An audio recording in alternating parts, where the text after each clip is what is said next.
Welcome back. आता next आपला जो असणारा प्रॉब्लेम आहे मोशन इन प्लेन मधला आपण एक फर्स्ट प्रॉब्लेम डिस्कस करणार आहे.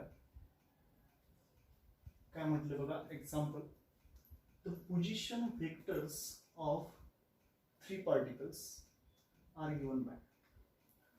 3 पार्टिकल्स आहेत आणि त्या 3 पार्टिकल्स असणारं काय दिलेलं आहे आपल्याला, रिस्पेक्टिव्ह पोझिशन व्हेक्टर दिलेलं आहे आणि ते पोझिशन व्हेक्टर काय काय आहे ते आपल्याला बघायचं. पहिल्यांदा पार्टिकल दिलाय बघा, x1 bar is equal to काय आहे, x1 bar is equal to 5 i cap plus 5 j cap metre. त्यानंतर दिलेलं x2 bar is equal 5 t i cap plus 5 t j cap metre. आणि त्यानंतर दिलेलं आहे x3 bar is equal 5 t i cap plus 10 t square j cap metre as a function of time t. तर सगळे कशाचे function दिलेले आहेत, time t चे फंक्शन दिलेले आहेत. So determine the velocity and acceleration for each in SI units.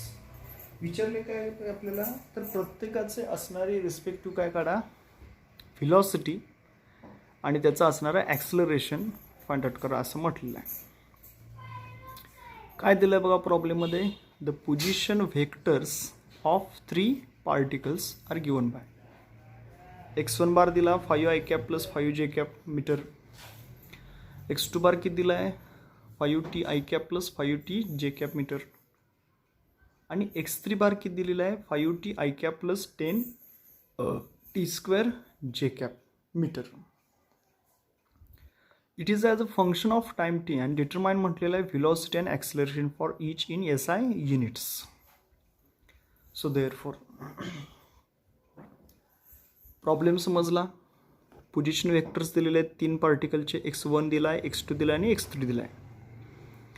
आणि प्रत्येकाचं आता x1 ची व्हेलॉसिटी काढा, x1 ची ॲक्सेलरेशन काढा. x2 हे जे पोझिशन वेक्टर आहे त्याचं पण व्हेलॉसिटी काढा, ॲक्सेलरेशन काढा. आणि x3 हे जे पार्टिकल आहे त्याची सुद्धा व्हेलॉसिटी आणि ॲक्सेलरेशन विचारलेलं आहे. So first of all velocity find out करण्याची साठी सोल्युशन मध्ये बघा. So velocity v1, velocity means rate of change of displacement with respect to time. म्हणजे velocity v1 bar is equal to rate of change of displacement with respect to time. So therefore x1 bar ची किंमत काय आहे बघा, 5 i cap plus 5 j cap. आता with respect to time इथं t आहे का, नाही. इथं पण टी आहे का, नाही. याचा अर्थ जर टाइम हे फंक्शन त्याच्यामध्ये नसेल आणि विथ रिस्पेक्ट टू डेरिव्हेटिव्ह घ्यायचं असेल तर ते काय येईल, 0 येणार आहे. So therefore dx1 bar by dt is equal to 0.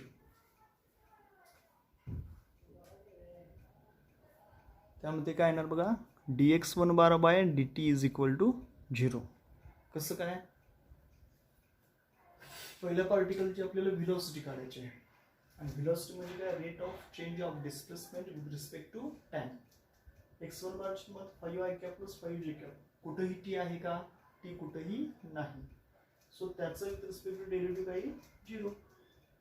So as x1 bar does not depend on time, याचा अर्थ x1 बार हा टाइमवर डिपेंडच नाही. सो दस the particle is at rest. त्यामुळे टाइमवर डिपेंड नाही म्हणजे त्याची असणारी एकूण व्हॅल्यू किती येईल, 0 येईल. सो पार्टिकल कसा असेल, ॲट रेस्ट.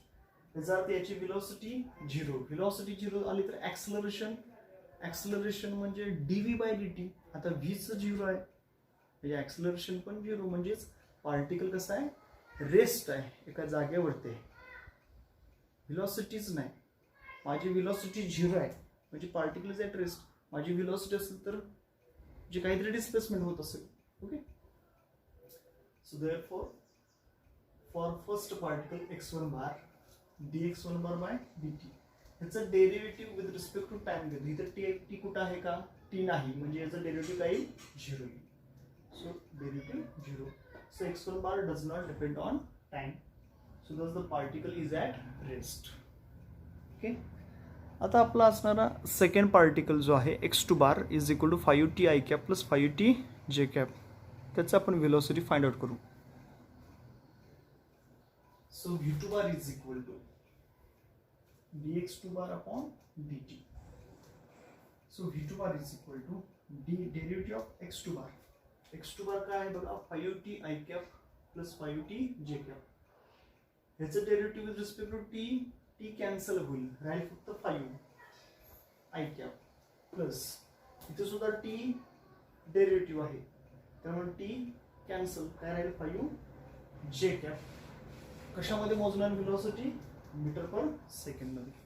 याचा अर्थ v2 काय येणार बघा, 5 I cap plus 5 j cap metre per second.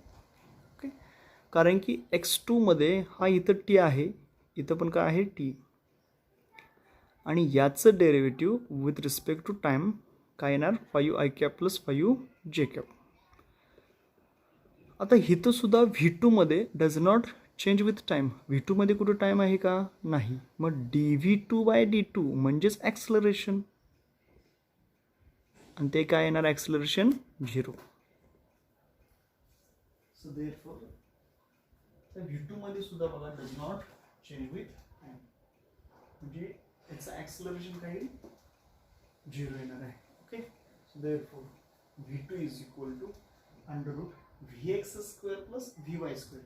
vx ची किंमत किती आहे 5 स्क्वेअर प्लस vy 5 25 5 स्क्वेअर 25, दोघांचे ॲडिशन 50, दोघांचे ॲडिशन 50. 50 मी कसं स्प्लिट करू शकतो, ते 50 कसं स्प्लिट करू शकतो, तर 2 इंटू 25.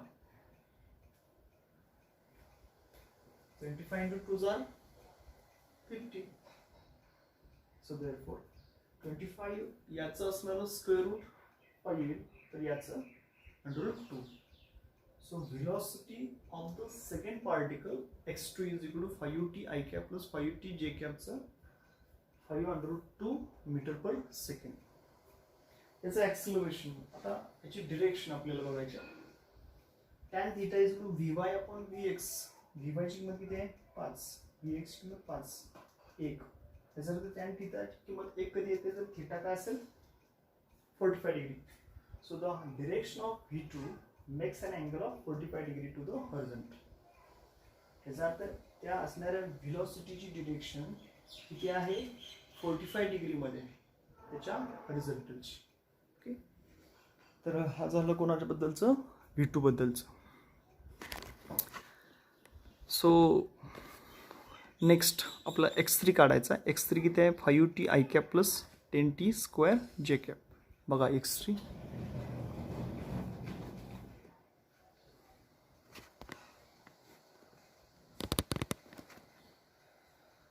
so therefore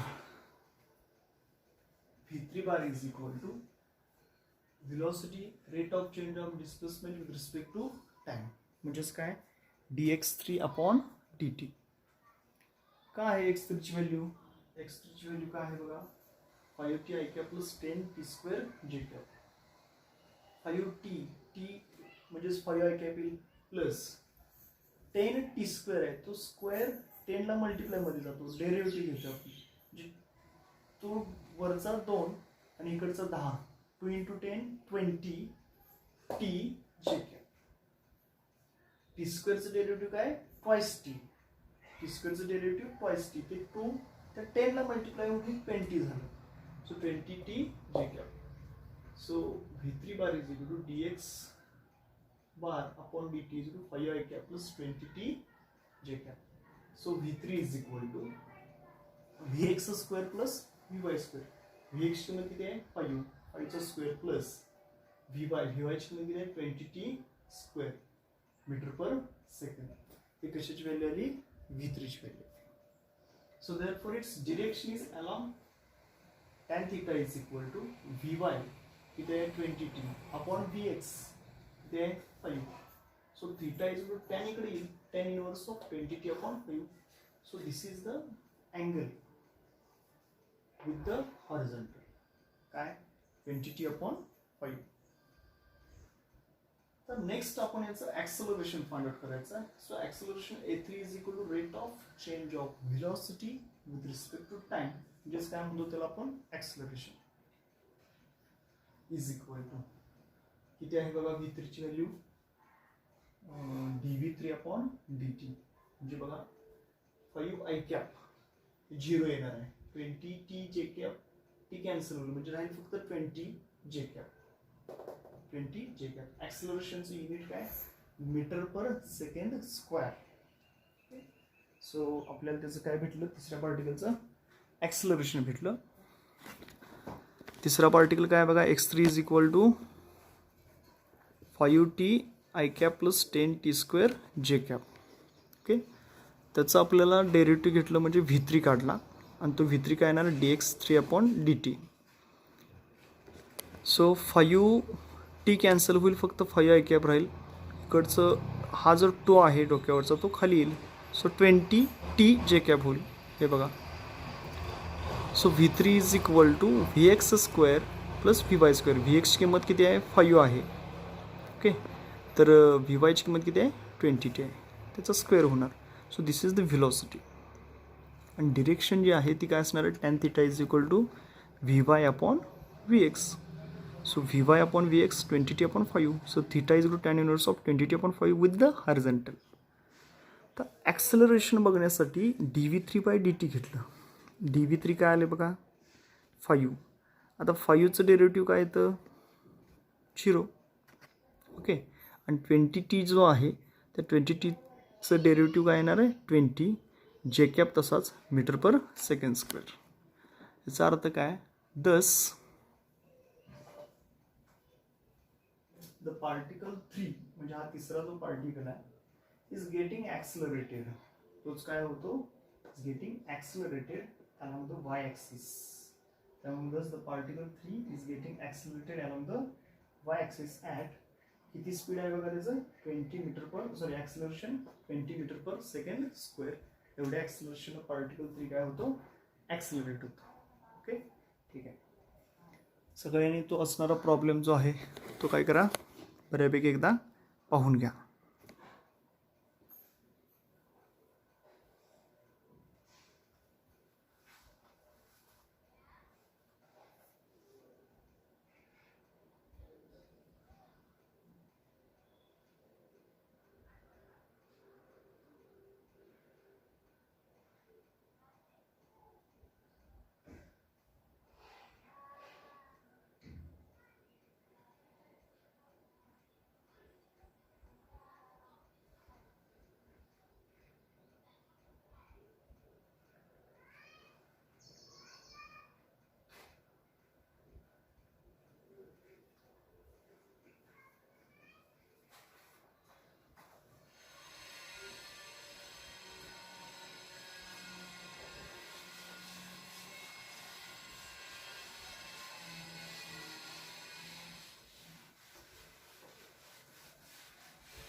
तर नेक्स्ट पुढचा जो आपला पॉइंट आहे तो आहे इक्वेशन्स ऑफ मोशन. नेक्स्ट पुढचा जो पॉइंट आहे तो आहे equations of motion for an object. Equations of motions for an object. Equations of motions for an object traveling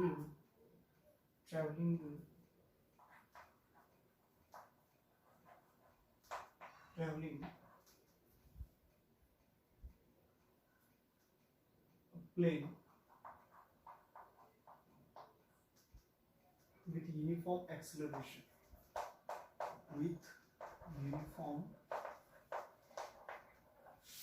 Accelerations.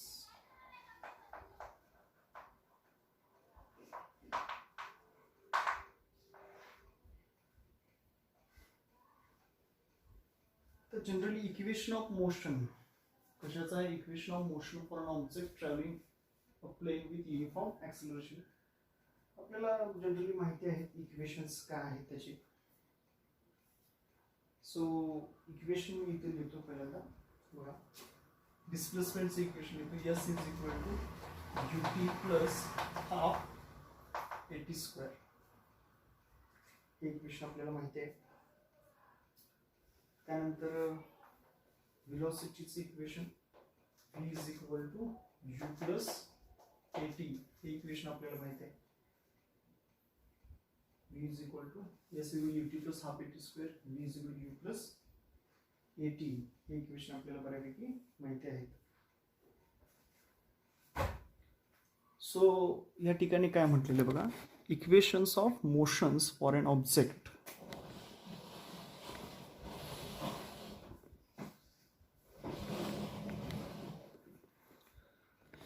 काय आहेत equations of motions for an object travelling a plane with uniform acceleration.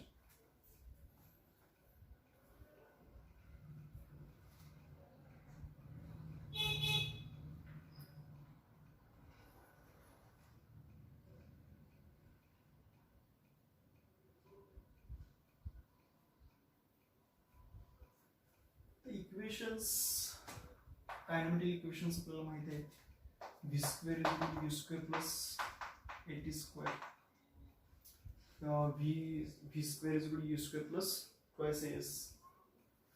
Equations आहेत तीन kinematic equation.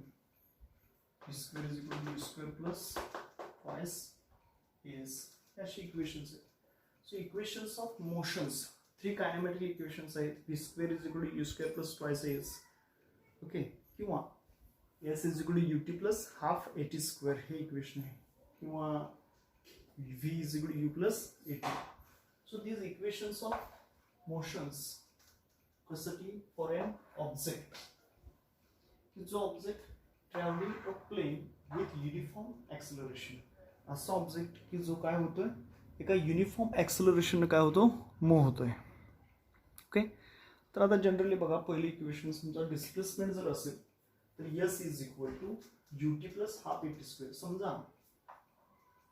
Displacement असेल, त्याच्यामध्ये displacement average असेल तर U plus V divided by two final velocity plus initial velocity divided by T, असं आपण घेऊ शकतो. सो अवरेज व्हेलॉसिटी झाली. किंवा जनरली ॲक्सेलरेशन जर असेल तर आपण काय घेतो बघा, acceleration is equal to change in velocity minus initial velocity divide by T minus 0. म्हणजे हे काय झालं, acceleration. Final, consider a particular object which is initial velocity u, final velocity v. So at time initial velocity time t is equal to 0 असतात, final velocity time t असतात. So acceleration is equal to change in velocity with respect to time. म्हणजे काय ना, v minus u upon t minus 0. जे acceleration काय होऊ शकतं, v minus u upon t. आता अवरेज काय असतं व्हेलॉसिटीचं, तर final velocity initial velocity divided bye 2, म्हणजे त्याचा व्हेलॉसिटीचा असणारा अवरेज. समजा एखादा पार्टिकल आहे, सपोज हा चॉक आहे आणि हा चॉक मी इथून सोडला तर तो काय होणार आहे, फ्लोअरवरती जाऊन पडणार आहे. मग यानं किती डिस्प्लेसमेंट ट्रॅव्हल केलं, तर S is equal to UT plus half eighty square, हे जनरल झालं. So S X along x direction काय असणार आहे, U X T plus half A x T. काय होणार बघा,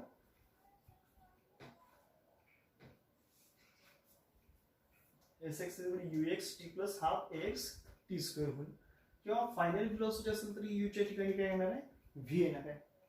ओके, तर जनरली हे आपले काय आहेत इक्वेशन. याला वाय ऍक्सिस असेल तर S Y is equal to U Y T plus half A Y T square. तर याला काय असेल, वाय डिरेक्शन असेल तर असणारा पर्टिक्युलर डिस्प्लेसमेंट. समजा हा चॉक सरळ खाली गेला तर S Y is equal to येणार, आणि हॉरिझॉन्टल गेला तर s x is equal to येणार displacement. U with the initial velocity time t असताना ॲक्सेलरेशन आणि त्याचं पर्टिक्युलर टाइम असताना. ही जी velocity along x direction, so v x is equal to u x plus a x t म्हणजे व्हेलॉसिटीचं जे इक्वेशन आहे ते काय येणार आहे, Vx is equal to ux plus axt असं येणार आहे. सो जनरली तेच जर व्हेलॉसिटी विथ y असेल तर Vy is equal to uy plus ay t, म्हणजे व्हेलॉसिटी अलॉंग y डायरेक्शन. हे बघा, 3 कायनेमॅटिक इक्वेशन माहित पाहिजेत. s is equal to ut plus half at square डिस्प्लेसमेंटसाठी. व्हेलॉसिटीसाठी v is equal to u plus twice as, u square plus twice as, u square plus twice as, आणि v असेल तर is equal to u plus at.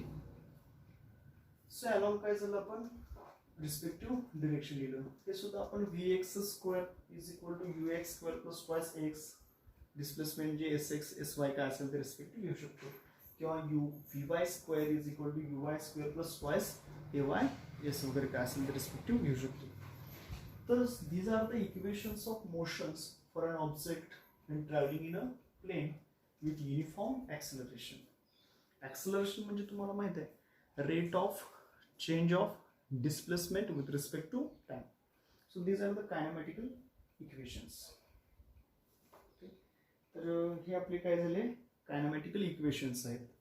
काय काय equations आहेत ते okay बघितले असतील तुम्ही. ठीक आहे.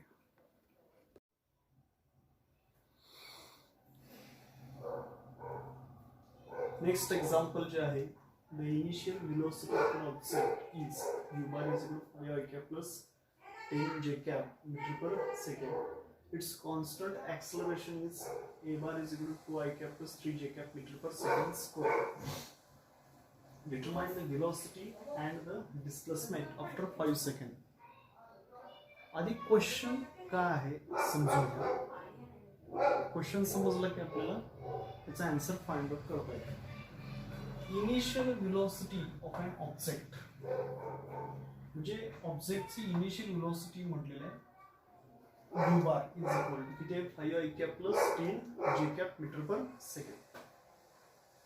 इट्स कॉन्स्टंट ॲक्सेलरेशन इज, त्याचं ॲक्सेलरेशन आपल्याला दिलेलं आहे किती आहे, a bar is equal to 2 i cap plus 3 j cap meter per second square.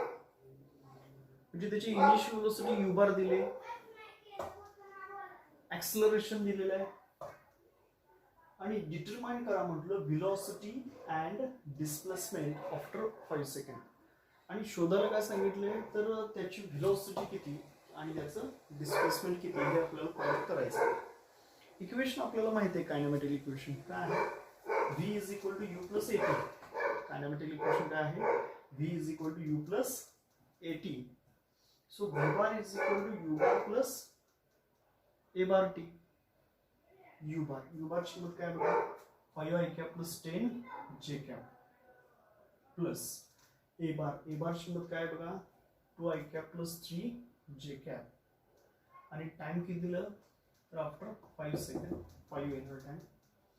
5 i cap plus 10 j cap तसाच आहे, 5 into 2 10 i cap, त्यानंतर 5 into 3 15 j cap. So 5 plus 10 15 i cap and 10 plus 15 25 j cap. आपल्याला required असणार काय मिळालं, त्याची velocity मिळाली. व्हेलॉसिटीचा formula आपल्याला माहित आहे, v bar is equal to u bar plus a bar t. आता u बारची किंमत काय आहे, 5 i cap plus 10 j cap plus a बारची किंमत काय आहे, 2 i cap plus 3 j cap, आणि आपल्याला विचारलं टाइम 5 सेकंद असताना. 5 i cap आणि 10 j cap तसाच लिहिला, 5 into 2 जार 10 i cap, पहिला 5 तो 10 15 झाला, 5 into 3 जार 15 j cap, आणि पहिला असणारा 10 25 j cap झाला. तर रिस्पेक्टिव्ह व्हेलॉसिटी आपल्याला माहिती आहे, काय फॉर्म्युला व्हेलॉसिटीचा, v is equal to under root vx square plus vy square. So v is equal to under root vx किंमत किती आहे, 15 चा स्क्वेअर, vy ची किंमत किती आहे, 25 चा square. So v is equal to 15 चा स्क्वेअर किती आहे बघा, 225, आणि 25 चा स्क्वेअर किती, 625. सो 225 प्लस 625 ॲडिशन घ्या, काय ते 850. सो आता लॉग टेबल तुमच्याकडे असेल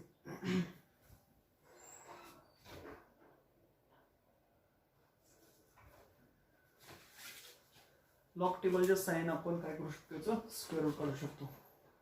15 चा स्क्वेअर 225, 25 चा स्क्वेअर 625. दोघांची ऍडिशन घ्या. 5 + 5 10, carry goes to 1 + 2 3 + 2 5 2 + 6 8.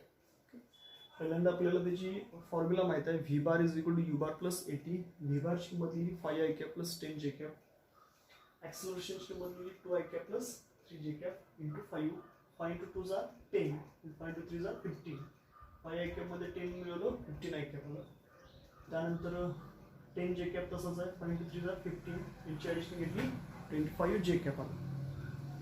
So velocity determine काय म्हटलं आपल्याला, व्हेलॉसिटी.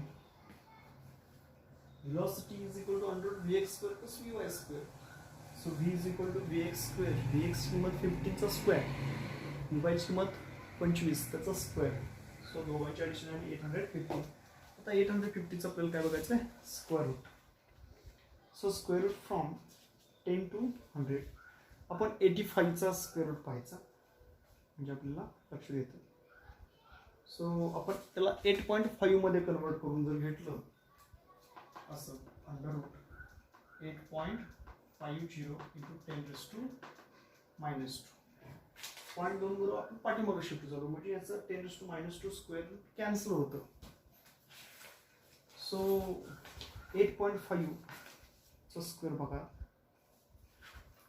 सो देअरफॉर 8.5 चा 0 मध्ये पाहायचा.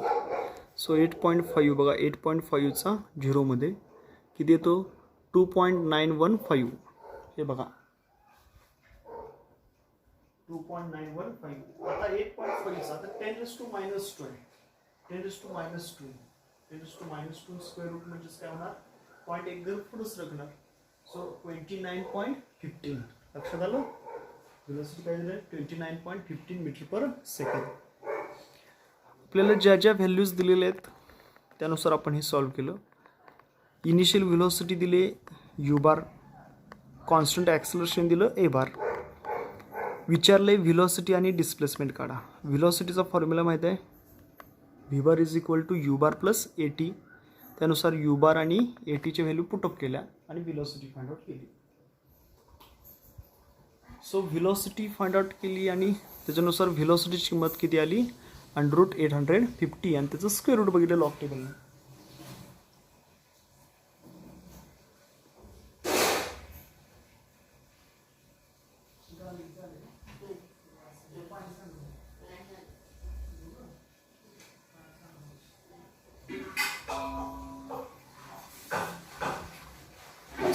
सो √850चं जे स्क्वेअर रूट आहे ते आपण कन्वर्ट केलं, 8.50 केलं इंटू 10⁻² आणि त्याच्यानुसार याच्यामध्ये पाहिलं 8.5चं, तो आला 2.915. मग आता 10⁻² असल्यामुळे ते एक पॉईंट इकडे सरकेल म्हणजे 29.15 मीटर/सेकंड. आता आपल्याला काय करायचं आहे, डिस्प्लेसमेंट. आता काय करायचं आहे, डिस्प्लेसमेंट. ठीक, डिस्प्लेसमेंट इज इक्वल टू बघा,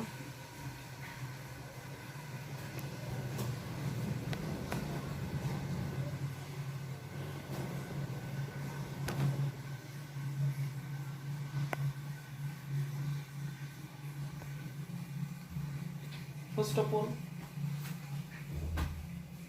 direction of velocity with x-axis is direction of velocity with x-axis tan inverse of vy upon x, tan inverse of vx vy किती आहे, 25 आहे.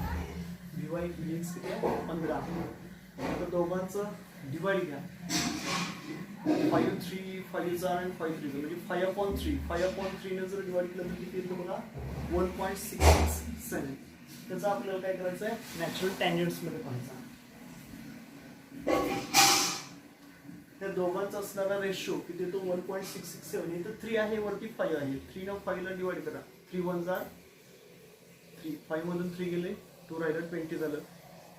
3 6 जार 18, परत 20 मधून 18 गेले, 2 राहिलं, 20 झालं. परत 3 6 जार 18, परत 20 राहिलं.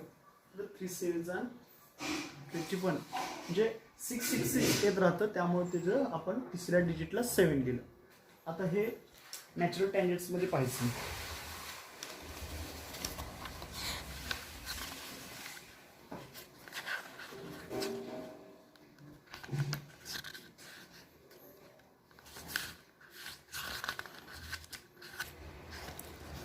ओके, आता नॅचरल टँजंट्समध्ये काय पाहायचं आपल्याला, 1.667 पाहायचं आहे. किती पाहायचं आहे, 1.667. हे बघा नॅचरल टँजंट्समध्ये 1.4 आहे, 1.6 आहे बघा, 1.6643.